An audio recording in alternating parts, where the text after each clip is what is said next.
NFL Sunday is in the books. The Steelers improved to 7-0. Tua Tagovailoa makes his NFL debut. Dalvin Cook ruined my fantasy week. Absolutely ruined it. We have the trade deadline coming up, and also we got college football. Trevor Lawrence is down to COVID against a big game against Notre Dame this week.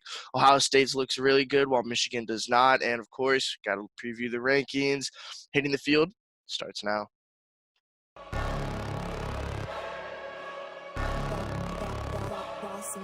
Things gon' change when I really hit the field. Undefeated chance, man, you know what's the deal. Tryna find a kid, I'm in the field doing drills. Boy, you just a sucker, you ain't never keep it real. 3 rings in my hand, I'm a warrior to the max. When I hang it up, they gon' have to give me plaques. Step up in the building and I only bring the facts. When I make a highlight, they gon' replay, run it back, okay?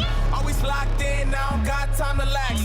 Saying he the best, he could take a lap. Batted 1,000 when you check the stats. Boy, is you ready? You ain't gotta ask.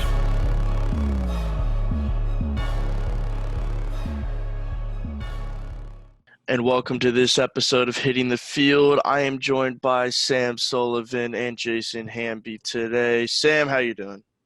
Doing great. Glad to be back on the show, ready to talk some NFL football. And Jason, we got you on the set this week to talk some NFL. How you doing? Can't complain. Love to hear it. Boys, let's just jump into it. Yesterday was headlined by a lot of games, but a really big one was the Steelers versus the Ravens, where the Steelers improved to remain undefeated, go up 7-0 on the season.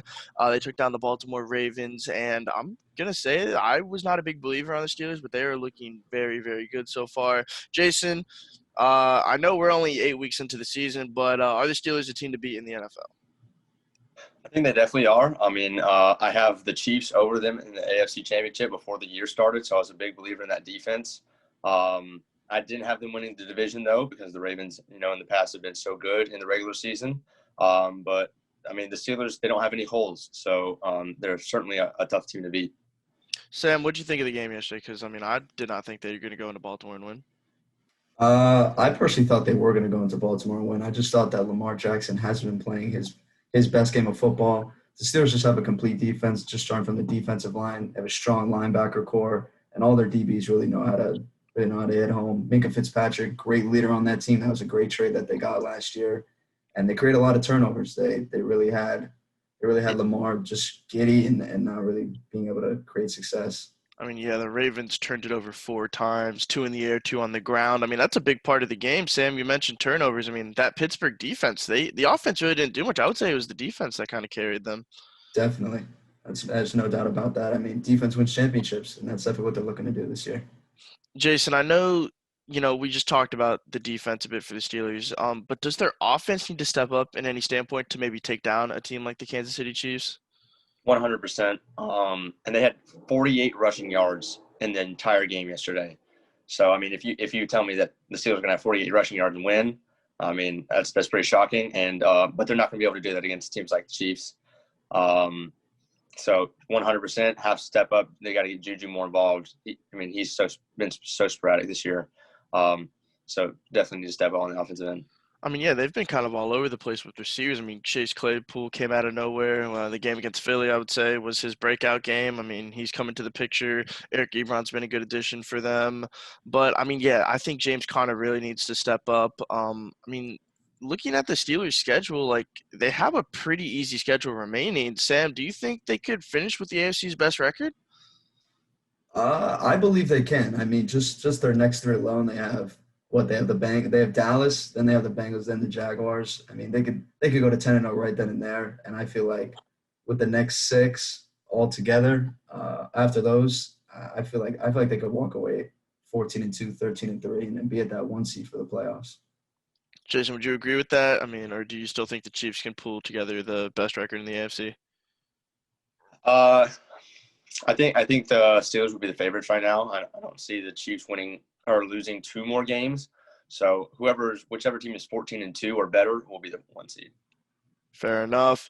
I mean, I don't know. Lamar Jackson, MVP, maybe he just had like a good season, but it's almost like the Carson Wentz effect. Has a really good season and then goes back to being mediocre. So I really need to see Lamar step it up for not only like the Ravens' sake, but for his sake, because he's a special talent, and he really hasn't, as you said, he really hasn't done much this season. So that's gonna be interesting. Looking forward to the Ravens, who I would say we all said were division favorites coming into the season.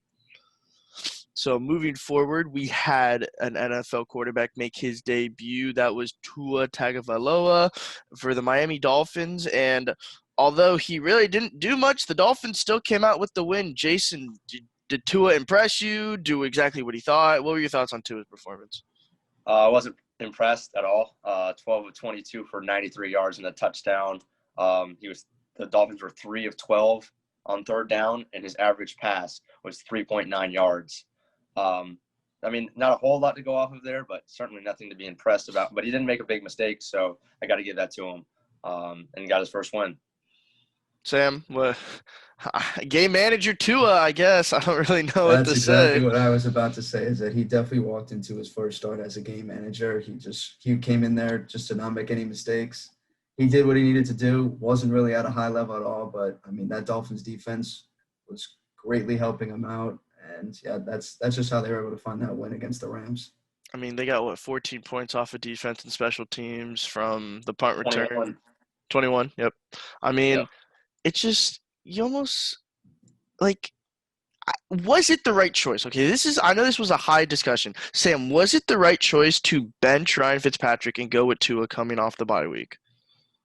I personally don't think it was, but I think that the time that they did it makes sense. They're coming right into the bye week. They're going to get Tua a lot of time to practice more with the starting offense and get himself integrated into that and make himself the leader of the offense. But I didn't see this being the time overall for this season to put him in there as a starter. We knew that the time was coming. I thought it would come at a time where they weren't finding success.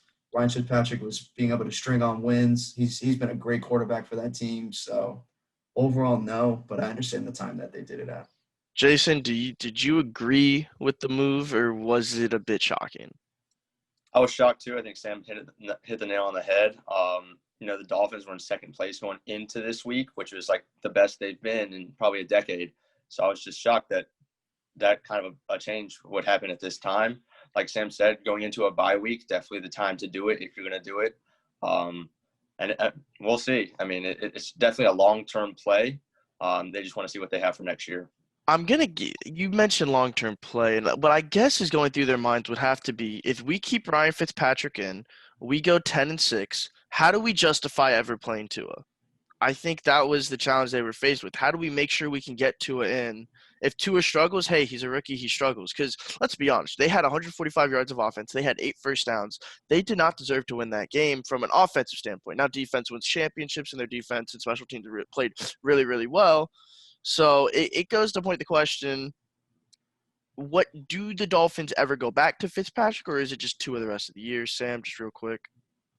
I think you made this move to not go back to Fitzpatrick. I think Tua has to be the answer from now on.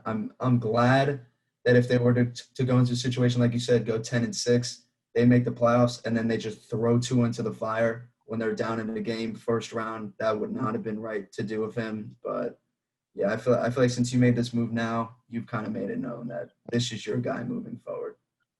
Jason, would you agree? It's Tua's team now? Has to be. You cannot go back to Fitzpatrick. It'd just be way too confusing. Okay. I hope he does well. Considering his career almost ended in college with that injury, I just don't know. It wasn't an impressive first start, as you guys mentioned. But I guess, Sam said it, game manager.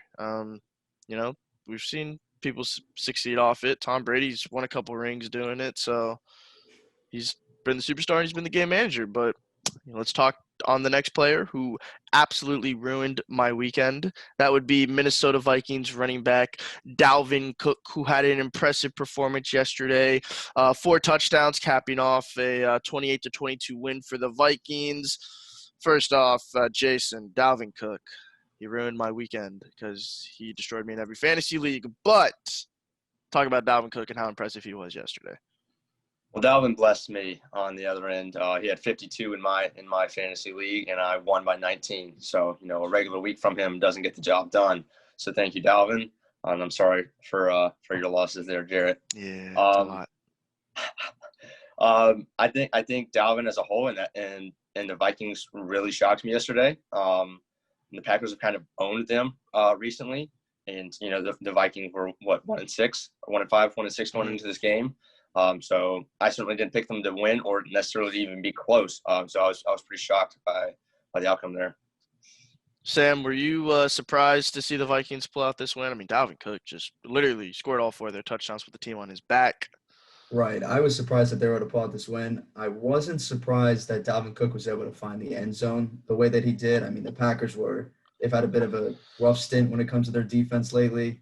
And yeah, I mean, I think the Vikings have finally found their identity, and they know that this offense revolves around Dalvin Cook.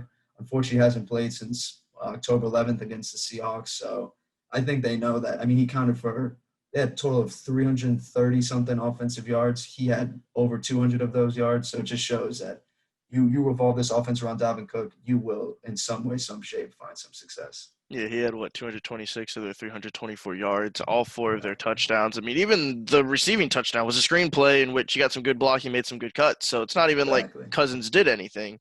But that goes to show. So, I mean, the Packers, who are Aaron Rodgers, comeback king.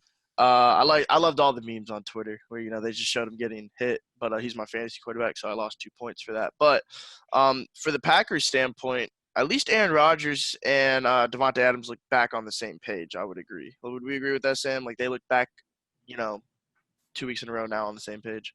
Definitely, they definitely look like they're that 1-2 punch that was needed for that offense. And yeah, I mean, they had early in the season, it was their defense that was finding the majority of their success. Obviously, Aaron Rodgers still doing great things, but now you have Devontae Adams back, and Aaron Rodgers and them are still doing great things. But yeah, their defense just really needs to pick it up if they're gonna, hopefully, in their regards, be at the top of the NFC.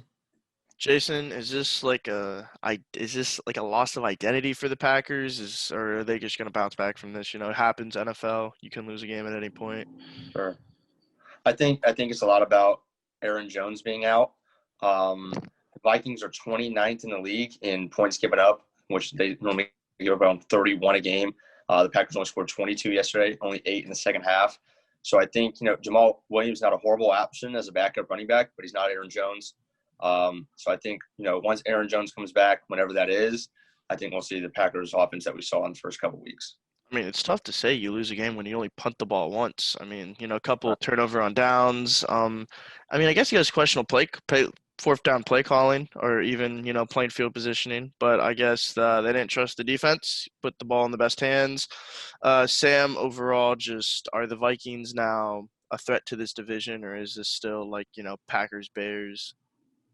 Yeah, I don't think they're much of a threat to the division. They might be able to take a game from the Bears, but I don't see them being a threat to this division anywhere where they can make a late season run and we see them as a 5th, 6th, or 7th seed in the playoffs. Jason, would you agree? I mean, they currently sit in last, even behind the Lions. But hey, a win against the Packers is always a good win. I still think it's the Packers lose. That's fair. So, moving on. NFL trade deadline is coming up, and there are some big names that have been thrown into the bucket. First off, Julio Jones has constantly been thrown into the pot of should he be traded, should he not be traded? Jason, I know you're a little Atlanta fan here, so we're going to go to Sam first. Sam, should the Falcons dish out Julio and try to get something out of it, or is this just blasphemous? It's blasphemous. Absolutely not. They should definitely not get rid of Julio at all. I mean, I can understand where they think, they have Calvin Ridley, how he's been emerging, can become a wide receiver 1, replace Julio. No, they need the two of them on that team together with Matt Ryan, Todd Gurley, just be able to find an overall great offensive team. It's been tough for them this season, but no, you do not dish out Julio at all. Jason, I know you probably didn't like me saying that, so I'll let you say your piece, but is it – maybe it's not Julio. Maybe it should be Matt Ryan. Should they even trade anyone? Should they trade for someone? What do you think? No, I think they should just tell Todd Gurley to get his ass down and not ruin games by getting in the end zone. I think it's pretty much that simple, and they've lost games like that time and time again this year. We lost Dan Quinn, fired him. So I don't think it's an offensive problem at all. I think it's just game managing and defense. To be fair, Gurley going in the end zone, how does your defense, like, I mean, how do you let them drive 75 yards in a minute? Like, at the end of the day, you can't blame Gurley. I mean, yes, you can blame the final play on Gurley, but it's like, come on. Like, how does your defense constantly, like, blow it? Is like, but it also goes to show they can't hold a lead. They can't do this. They can't do that. But yes, I agree. Todd Gurley did give me 6 fantasy points, so I do appreciate that touchdown. But I can understand the hate around it. Another topic that's been brought up. I know it might not be a trade, but Odell Beckham Jr. possibly being done in Cleveland. Jason, do you think these rumors are true? Do you think Odell's done? I mean, obviously, he tore his ACL. He's out for the season, but do you think he's going to be in a new uniform come next season? I don't, and I think the only possibility there was is if he wouldn't have gotten hurt. And I still didn't think he was going to get traded. But I don't see any possibility where he's not in a Browns uniform next year. I'd be very surprised. Sam, would you agree with that, or do you think Odell's done in Cleveland? No. I don't think he's done in Cleveland. It would be unfortunate if they got rid of him. I feel like they have a great duo in Jarvis and Odell. You know, I feel like Odell and Jarvis both have gotten to that point where, you know, they're being selfless. They want to find wins rather than finding receptions and offensive, receiving yards. And I wouldn't like if they got rid of him. It just wouldn't make sense. Baker just needs to find a way to be able to, he knows that those are his 2 top weapons on the offense without having Nick Chubb in right now. And at least with Jarvis being in, he just needs to find a way to just give him the ball and just find ways to win. Now we'll do a little bit of a fun segment that I always like to do come trade deadline talk, where I'll let you guys make one trade, only one. You can make one trade in the NFL. You for any 2 teams, or you can do 3-way teams. I don't really care. But if you could make one trade, who would you trade? Would it be for draft picks? Who would it be? And give me why. I'll give you guys a second to think because I already got mine. So I say this as a Philadelphia Eagles fan, but if I'm the Dallas Cowboys, I trade for Mitchell Trubisky and try to save the season. What? Hear me out. It's a little ballsy because you're going to have to pick up his contract, but he's in his last year of his contract, so you can just, pay the stupid money that he's owed. And if he saves the season, which I think he's a lot better than what they went with last night, he's a lot better than Andy Dalton, I think Mitchell Trubisky could save the Dallas Cowboys season because realistically, the Cowboys are the best team in the NFC East. They're just not healthy. So I think Mitchell Trubisky could save their season. Now, again, this is why it's a little fun little segment because that won't happen. But I think they need a quarterback, and I think they could actually make the playoffs and win that division if they just had a quarterback. So I know that's probably not going to happen. It won't happen. You guys don't like that. But I mean, is that a terrible trade, or is that like, how bad is that, Sam? I don't think that's a terrible trade. That's just very surprising. I just don't understand why they would do that, knowing that Dak Prescott is their future. Obviously, he's out for the year, but Are they going to pay him though? I hope they do because I think Dallas has realized, at least the players in the locker room have realized that he is their franchise guy. He brings this entire team together at all facets of the team when it comes to offense, defense, special teams, coaching. He's just that guy. He just brings them all together. And you could just show when he's not in there, they really crumble.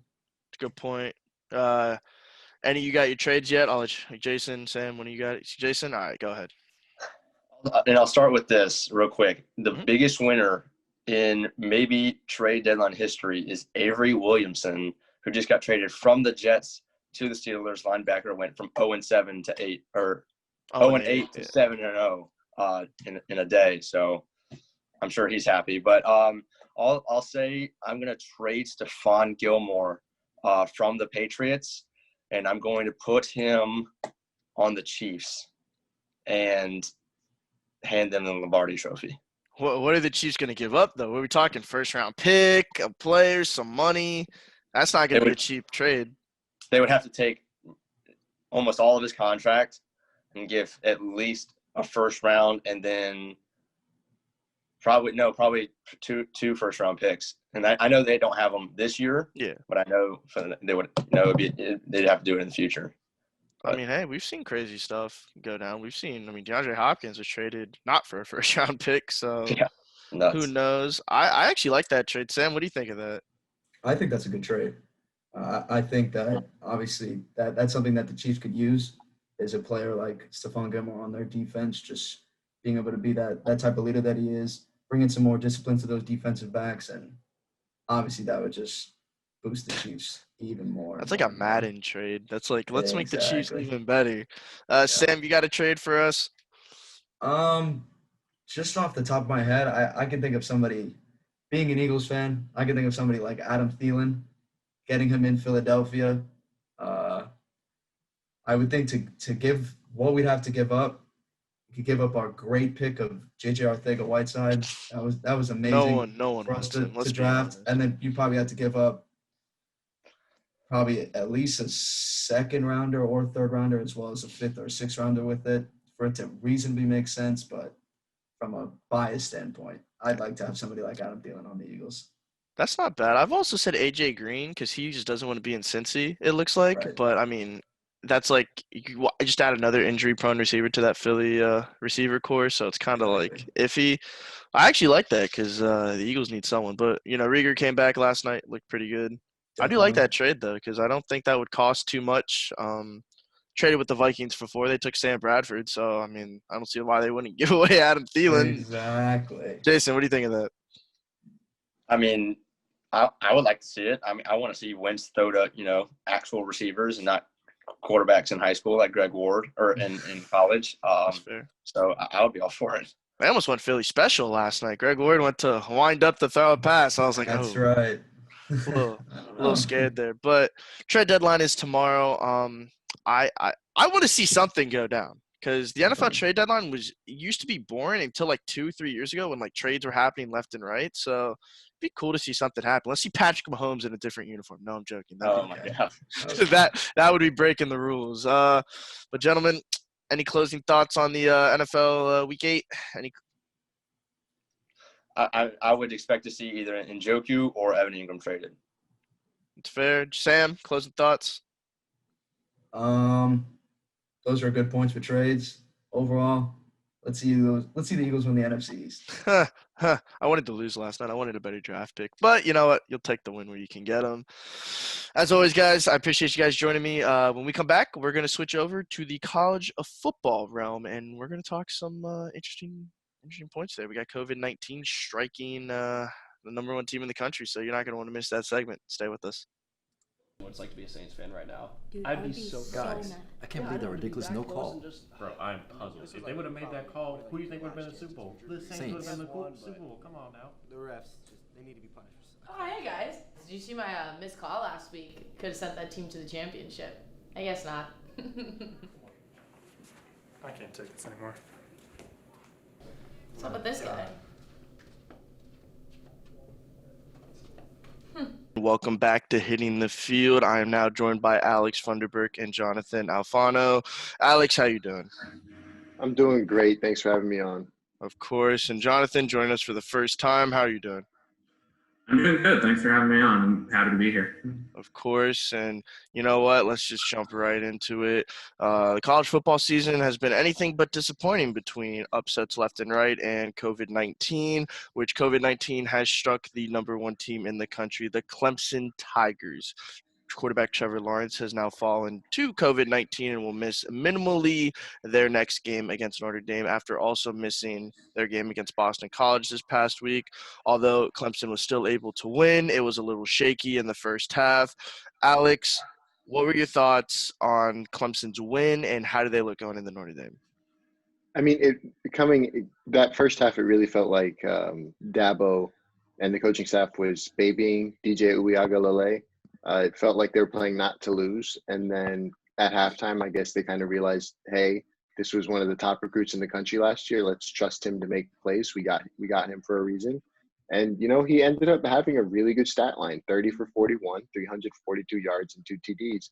And with all he has to do against Notre Dame is not make the big mistake. You have weapons all around you. You have arguably the best running back in the country in Travis Etienne. Just don't make the big mistake and you'll be fine, and they should be able to beat Notre Dame. Jonathan, what do you think? Was it did you expect the Clemson to start slow, or was that like a bit of a surprise? Well, I didn't realize how that Boston College was a decent team this year. I thought their record was much worse than it was, but it turned out they were good. And they gave Clemson everything they had in the first half and had them on the ropes. But they just let off the gas, and that ended up costing them. I think if Clemson goes into a hole against Notre Dame, they're not going to be able to get out of it because Notre Dame will make them pay for it. But also another takeaway I had was they still have a lot in the pipeline once Lawrence and Etienne go to the NFL. They have DJ, I can't pronounce his last name, and a freshman made the game-sealing safety. So they're going to be around for a long time, even beyond Lawrence and Etienne. I mean, yeah, Boston College just fell apart in the second half. I mean, it was punt, fumble, interception, safety. I mean, against the number one team in the country, which we have said is by far ahead of everyone else, that can't happen. But, Jonathan, I want to look ahead to next week. Now, Clemson is going to be taking on Notre Dame. Dabo Swinney did announce that Trevor Lawrence will not be playing that game. So, what do you think now, how the game shifts now into more of an even matchup than what we originally thought it was going to be?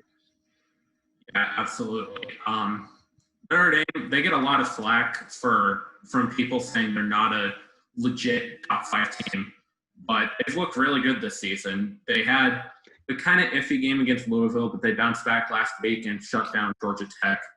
And I feel like they'll make it a very competitive game against Clemson at the very least. And if they manage to start off strong, I think there's a very good chance they can beat them. That's a fair point. Alex, I saw you raise your hand. I know you're a Notre Dame hater. Yeah, I've always said Notre Dame is way overrated. I think they should be 6, 7, or 8 in the poll right now, but I'm not an Ian Book believer. I think he is slightly above average. I mean, and if I'm being honest, I think they kept their own quarterback. Phil Jerkovic, the Boston College quarterback, he's the one that transferred out to get playing time. I honestly think they should have kept him and maybe let Ian Book walk. But I do think that because no Trevor Lawrence, I do think Notre Dame has a shot. But I'm curious to see what the Clemson defense does, because that Boston College offense is perfectly average. They're not good. They're not great. Now you're facing a Notre Dame offense that is just slightly above average. So if they can keep them under 28 points, I think Clemson should be able to win and maybe win easily. I mean, again, if we use recency bias here, Clemson hypothetically should still be favored into that game. They shut out Boston College in the second half. So it's almost like, they were a little shaky the first half. What do we do without Trevor Lawrence? And then they realized, okay, you know what? We're still Clemson. We are still the best team in the country. And they clearly showed it. So quick predictions on that game. Alex, I'll start with you. Who do you have winning Clemson versus Notre Dame? I got Clemson winning 42-21. I'm not a Notre Dame believer at all. Jonathan? I'll go Clemson too, but I think it's going to be closer. I'll go 31-28. I'm going to take Clemson too. I'll take Clemson 37-20. My uncle's not going to like that. Shout out Uncle Rob, Notre Dame fan. Sorry, no Irish this year. Every year he tells me, when are you going to talk Irish on the show? And I'm like, oh, we talk him. It's usually just slander. So there you go. When he watches today, he's going to be like, oh, well, thanks for nothing. So let's move on to another team that had just started their season actually 2 weeks ago, and that would be the Ohio State Buckeyes. They're off to a 2-0 start. They looked really strong against Penn State. I don't think there's any doubt, sadly, that they're going to be left out of the playoffs. Like I know we had talked previously, Alex. Jonathan, I'll get your thoughts. How's Ohio State looked, and are they looking to be back in the playoffs this year? Yeah, I don't see how they don't make the playoffs. This game, at least on paper, was by far their hardest on the schedule. And now that they've gotten through it, I don't see how they don't cruise to the Big Ten title. Like they've got a game against Indiana coming up in a few weeks. That could maybe be a trap game. And there's the rivalry against Michigan, which is an emotional game, but come on, it's Michigan. But yeah, I think they're basically a lock for the playoffs at this point. They played really well to start. They were up like 21-3, I believe, at one point, and Penn State just never closed the gap to get back in the game. So I believe Ohio State's a lock. Alex, I mean, I know we had talked saying they shouldn't be in because they didn't play a full season, but they've looked good in their first 2 games. I can't lie. I mean, I don't see how they're left out of the playoffs. What are your thoughts? Yeah, no, and I still hold firm on they shouldn't be allowed in, but at the same time, They do seem like they are maybe the most complete team in the country. They give Clemson a run for their money for that title. I mean, just top to bottom, they're stacked. And Justin Fields right now, through his 2 games, might be the Heisman favorite. You might give him the edge over Trevor Lawrence. I mean, he's gone out and balled. I mean, only 7 incompletions so far this year. So he looks insane. That Indiana matchup on November 21st should be a fun one because both teams should come into that undefeated. Do I think Indiana can beat Ohio State? Absolutely not. But they might be able to give them a run for their money. And who knows, you might get another Indiana upsetting another big team. That'd be a lot of fun. But this Ohio State team looks stacked. I just don't see anybody in the Big Ten that can beat them. Maybe Wisconsin in the champ game if they get their quarterback back. But they look head shoulders above everyone else. There's no one coming close to them. No, they look good. Justin Fields, as you said, 7 completions on the season. 6 came in that game against Penn State. I mean, that game wasn't even close. I don't know. Ohio State looks back on form, which transitions us to a team that we said would probably give them the run for their money. But once again, Jim Harbaugh is crumbling in front of our eyes. The Michigan Wolverines fall to Michigan State at home. I'm at a loss for words. Jim Harbaugh, get it together. You should be fired by the end of the year. But, Jonathan, what is wrong with Michigan's ability to have a complete season? If I were a Michigan fan right now, I'd be really embarrassed. You lost to your biggest rival, or second biggest rival, biggest in-state, who has a new coach, who had a shortened offseason because of COVID, and they just lost to Rutgers the previous week.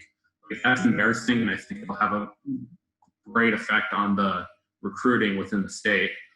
But I don't know anything that's like any one particular thing that's wrong with Michigan. I mean, I guess I could bring it down to coaching because I've heard of Harbaugh making some questionable calls, and I saw it a couple times throughout that game where they just got away from what was working. But yeah, Harbaugh is 1-6 at home versus his main 2 rivals, and that should be enough to get him fired, honestly. It's kind of amazing that he's lasted this long. It's a fair point. I mean, I don't get it, Alex. Like, every season we hype up Michigan, and it's for what? Mm-hmm. For what? Like, I'm going to give credit to Michigan State here. They played Michigan smart. They put a lot of pressure on Joe Milton, and he was unable to make the tight throws when it mattered. But Michigan, the last 5-6 years, is what Clemson was pre-Deshaun Watson. Every year was Clemson's year, but every year they just seemed to trip up when they probably shouldn't have. And then they got their Deshaun Watson, and, they started winning. But up until Deshaun Watson, we had the term Clemsoning, which was you get to the most important game of the year, and you can't win it. So I think now we can change that to you're being Michigan. You're Michiganing. Because they are that now. Every year they come in way too hyped, and every year they let you down by like week 3, week 4. This year just happened to be the second game of the season. yeah, I mean, you don't turn the ball over. You played a clean game, but it comes down to execution. I mean, you can't start slow. You just can't. Michigan, I mean, it's not like they fell behind that bad early. It's just you have to point it on coaching. You just have to. I don't see another 1000%. reason because the talent's there. You're Michigan. Recruiting's easy. Hey, come play for Michigan. Like, yeah, that's all you have to say. I'm pretty sure it's all you have to say, and everyone's gonna be like, oh yeah, cool. You're gonna play for Jim Harbaugh. Yeah, no. I don't know. Kind of. I don't even know if he makes it through the season. He probably will because of COVID and the short season and all. But I think it's time. Would you guys agree? Is it time for him to be fired? I mean, I thought it was his time to be fired after last season, after losing to Ohio State again. I mean, you can't go, 0-6 against Ohio State and expect to keep your job. Like, you can't not beat your top rival and hope to keep your job, especially in a top 3 rivalry in college football and arguably sports. You just can't do that. Jonathan, would you agree it's time for Jimmy to go? Yeah, I wasn't entirely sold on him being fired last year, but after this, I think it's time. The reason I wasn't sold before is because up until Harbaugh came in 2015, they had to deal with so much, like the Brady Hoke years were the kind of the dark age for Michigan recently. So I think they had a long leash with Harbaugh, but I think time is running out for him. Fair point. So, lastly, before we close out this segment, I want to go ahead and just look at the rankings that came out yesterday. Michigan, for some reason, is still ranked. I don't know why, but a team that I really want to highlight here is the Cincinnati Bearcats. They look well, representing the American well. Alex, are they ranked too high, ranked too low, just right when they come in at 6 this week? They are too low. They need to be 4. They should be above Notre Dame. They should be above Georgia. I mean, they're just flat out murdering teams. Their closest game was 24-10 over a very good Army team who's sitting at 6-1. I mean, Desmond Ridder struggled last year, but he's finally looking like the quarterback everyone thought he could be. He's finally hit that stride. And that defense is scary. I mean, the most points they've given up was 20, and that was the first game of the season. They haven't given up more than 13 points since. They are a playoff team. And if they run the table, put them in the playoff. There's no excuse. I mean, UCF opened the door for this to happen, and if they keep the Cincinnati team out and they go undefeated, just disband the playoff. Like, it should not exist. The Cincinnati team should be in the playoff. Jonathan, do you agree with that? Absolutely. I do agree that they're too low, but with Notre Dame and Georgia playing very tough games this weekend, we could see them move up to number 4. And I know this isn't the playoffs committee rankings, but this would be the first time in almost a decade where a group of 5 team made it into a playoff spot, or at least right now. So I think Cincinnati has a great chance. I don't see how you can leave them out if they're undefeated. Yeah, I mean, my only concern for Cincinnati is I do think UCF will beat them this year, which, as much as I'd say, like, I'm scared for, because I want to see an American team in the playoffs. I want to see a group of 5 team in the playoffs, but I do have a feeling UCF is going to beat them this year. It is in Orlando, and to be fair, UCF has looked good besides from just not knowing how to close out a game. So I think UCF is a way better offense than Cincinnati. Granted, that defense is a lot better, but I think that game's just going to come down to scoring. So, it's a couple weeks from now. A lot can happen in that time. But I also want to mention, is there anything else that you guys want to point out in the rankings, Jonathan? Anything that you noticed from the rankings this week that kind of caught your eye? Yeah, I really thought that Alabama would jump Clemson this week. We're only separated by 2 points, but given that Clemson struggled against Boston College and Alabama blew out Mississippi State, I was expecting Alabama to jump them. Who knows? Maybe it'll happen next week. Yeah, maybe they got some Trevor Lawrence free points there since they didn't get to play with them. Alex, anything from the rankings caught your eye? Coastal Carolina should be ranked above Oregon, Indiana, Oklahoma State, and probably Miami. That team is really good, and if it weren't for Cincinnati, they are by far the best group of 5 team in the country. They have a stud freshman quarterback in Grayson McCall. They're just absolutely dominating teams. A huge 51-0 win over Georgia State in Atlanta, which was incredible. This team is really good. I get that they're in the Sun Belt, but they are easily a top 15 team, maybe top 11, top 12. I mean, They should be a lot higher than they are. No, yeah, and BYU is also a really good football team. That's not really getting a lot of love this year. I mean, their closest game, they had one close game, 7-point game, but other than that, their games haven't been close. Like, they've been blowing the doors off teams. But again, they got a big game coming against Boise State, so that'll be a good test for them. If they win that, they could find themselves up in the rankings too. Yeah, but I think Boise State will beat them. If Hank Brockmeyer's back, if their quarterback's back, I think Boise will beat them. Jonathan, you got BYU or Boise State this weekend? I haven't watched much of either team, to be honest, but BYU has looked good from a little bit I've seen. That's about Coastal. They were in the FCS like less than half a decade ago. So to see how quickly they've risen in the college football ranks is amazing. No, that's a good point. Yeah, I mean, they were a stud FCS team, made the move up, and everyone was just waiting for them to click, and they're finally clicking. And they're in a nice spot, right in Conway, right by Myrtle Beach. They can get recruits, but it's really cool to see them be as good as they are as early as they are in their FBS career. I mean, what helped them a lot was actually winning the College World Series a couple of years back. Yep. That kind of put them on the map as a school, and a lot of people started looking into them more. I know for baseball especially, but for football too. It just takes one thing at some point in your school. You can look at Florida Gulf Coast; they make a run in the March Madness tournament, and they're now known worldwide. So it's kind of cool to see how those things work.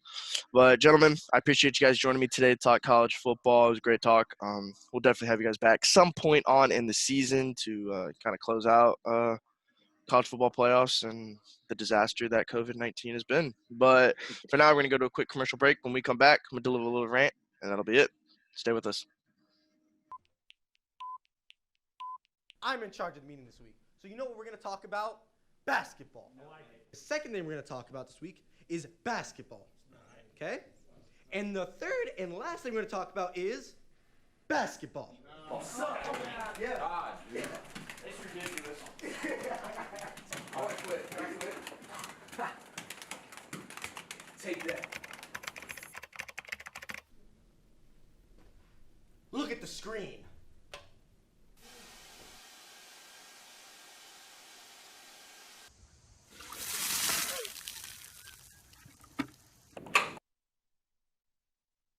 What are we talking about this week? Basketball. Welcome back to Hitting the Field. First off, we just want to give a quick shout out to everyone that joined me today. Jason, Sam, Alex, and Jonathan. Really, really great content today. As always, we've just been killing it this year with content. For those of you that don't know, I'm the executive producer this season and hosting it, but I've been really impressed with all the talent that's come on all the Hitting the Field Network shows this year. I don't know if I say it enough, but thank you to all the talent that's been on. You guys have absolutely killed it this year. Probably the best year I've seen preparation-wise from everyone that's come on the show. So that's just, a quick little shout out to them. Other than that, as you just saw, just finished converting some of the files today. Going to start editing the show. Quick little rant today, just wearing my Eagles hat. Honestly, I don't have much for a rant other than, holiday seasons are coming up. Great time of the year. Spend time with your family. Tell everyone you love them. Special time of the year, Thanksgiving, best holiday, next to Christmas. I mean, they're both solid. Who doesn't love a holiday? You get to eat food. Let's be honest. Eating is America's pastime. Not baseball, not football, not sports. Eating, America's pastime. I agree. That's my take.